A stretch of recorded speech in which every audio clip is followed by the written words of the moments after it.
May isang sabongero ang palagi natatalo sa sabong. Ngayon, yung kaibigan niya naawa na sa kanya, kaya ang ginawa niya, pinuntahan niya ngayon yung sabongero para kausapin at kumbinsihin. Pare, gusto bang manalo sa sabong? Abay, siyempre naman pare, sabi ng sabongero. Sino ba namang may ayaw? Malaki-laki na rin natatalo sa akin. Nga gusto ko na rin makabawi.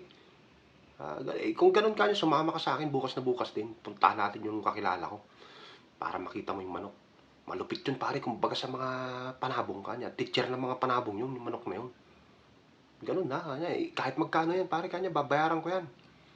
Basta makabawi lang ako. Kinabukasan, pinuntahan nila yung manok. Nakita niya matigas, guwapo. Binayaran niya agad ng 200,000. Nung inuwi nila, pinractice nila ngayon. Talagang matigas yung manok. Ngayon naisip niya, wala siyang pamusta. Pinagbibenta niya ngayon yung mga natitira niyang ari-arian. Yung bukid niya, yung mga sasakyan niya. Umabot na 5 milyon. Nung dumating yung araw ng sabong, ipinosta niya lahat yung 5 milyon na yun. Unang salpukan pa lang, patay agad yung manok niya. Nagagalit siya ngayon dun sa kaibigan niya. Pare, ano ba nangyari? Kala ko ba teacher ng mga manok yung nabili natin? Yun nga pare, kanya narinig ko kanina dun sa bulungan ng mga kalaban natin. Principal pala ng manok yung nakalaban ng manok mo.